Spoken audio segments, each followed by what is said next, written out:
अगला प्रश्न बिहारी लाल। माननीय 104। मंत्री जी। माननीय अध्यक्ष महोदय, नोखा उप पंजीयक का पद दिनांक 1/10/2015 से रिक्त है। वर्तमान में तहसीलदार नोखा को उप पंजीयक नोखा का चार्ज दिया जाकर कार्य संपादित करवाया जा रहा है।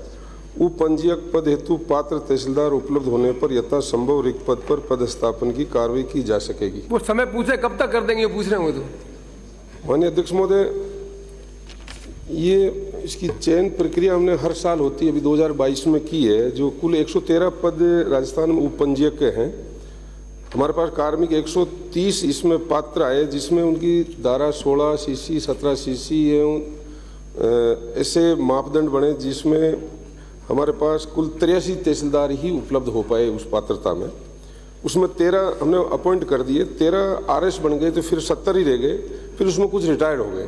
अब नई भर्ती हमारे इंटरव्यू बाकी रहे, तो जैसे जैसे अब नायब तहसीलदार की ज्वाइनिंग करवाई हमने 128, 124, 111 के इंटरव्यू और बाकी है। वो जल्दी तुरंत ही इस साल की जो वापस पात्रता बनेगी उसमें इनके पद को भर दिया जाएगा। बाकी काम बाधित नहीं है इनका। 13 में 8वें महीने 13 में इनका पद स्वीकृत हुआ और उस समय अपॉइंट हुआ था तहसीलदार, वो तब से ही रिटायर्ड होना हो गया 15 में, तब से ये पद खाली चल रहा है। फिर भी इनका काम बाधित नहीं कर रखा है, इनके तहसीलदार को वहीं का वहीं चार्ज दे रखा है। माननीय अध्यक्ष जी, 147 रेवेन्यू विलेज है, 57 पटवार मंडल है। प्रति महीने 900 पंजीबद्ध प्रकरण करने के लिए आते हैं।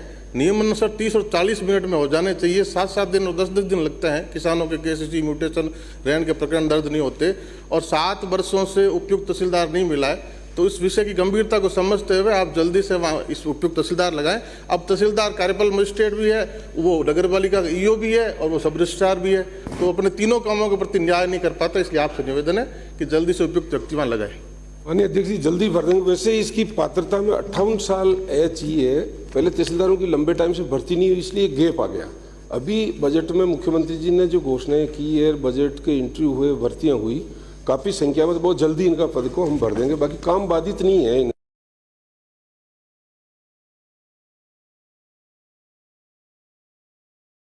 माननीय मंत्री जी, मैं 2015 से वो पद खाली है, भर्ती भी हुई है और भर्ती होने के बाद भी अभी तक वो खाली है पद।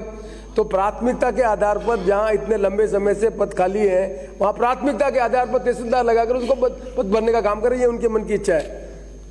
बिल्कुल, जो आपका हुक्म बात है सर, लेकिन कुछ पात्रताएं है। मैं सदन में अगर कोई झूठा आश्वासन दे दूंगा तो रिकॉर्ड में चीज आएगी। इसमें तहसीलदार की उम्र 58 साल चाहिए, इन्होंने भर्ती नहीं किया। 58 साल का तहसीलदार आएगा तो ही तो कर पाएंगे। इसमें उनके पद पर अनुभव, तहसीलदार का 2 साल का अनुभव होना चाहिए। तो आप माननीय मंत्री जी, नियम तो अपन बनाते हैं। आपका सर, माननीय मंत्री बेटा, हम कर देंगे। नियम अपन बनाते हैं जब अपने को मालूम है कि भाई नियम में तकलीफ आ रही है, तो नए नियम बना के रिलैक्सेशन देके उसका रास्ता निकालें। नियम के कारण नियम बनाते हैं अपनी व्यवस्था को सुदृढ़ करने के लिए। मान लो नियम के कारण, जैसा आपने बताया कि लंबे समय से भर्ती नहीं हुई है, 58 की एज है, ये प्रैक्टिकल प्रॉब्लम है। जब ये प्रैक्टिकल प्रॉब्लम है तो इसका सॉल्यूशन भी निकालने के लिए नियमों में भी परिवर्तन करना है, तो सरकार को इस बारे में देखना चाहिए। जरूर साहब। राठौर साहब, आप ताली बजा रहे हो। 16 सीसी 17 सीसी एंट्री करप्शन को भी अलाउ कर देंगे क्या? आप ताली बजा रहे हो। हमने नहीं किया, इसलिए इधर बैठे। आपने भर्ती तो एक किया नहीं। हमने नहीं किया, इसलिए इधर बैठे। आप करके जाओ ना। भर्ती सरकार ने की है, आप लांछनी उसी पे लगा रहे हो। पद भी हमने स्वीकृत किया 13 के अंदर। मंत्री जी, आप मंत्री अच्छा काम कर रहे हो, आप बैठो आराम से। आप अच्छा काम कर रहे हो, उसके लिए धन्यवाद सर। बिल्कुल काम को और अच्छा करने के लिए नियम में कोई सिलेक्शन करे तो काम करके कर्म करे। अगला प्रश्न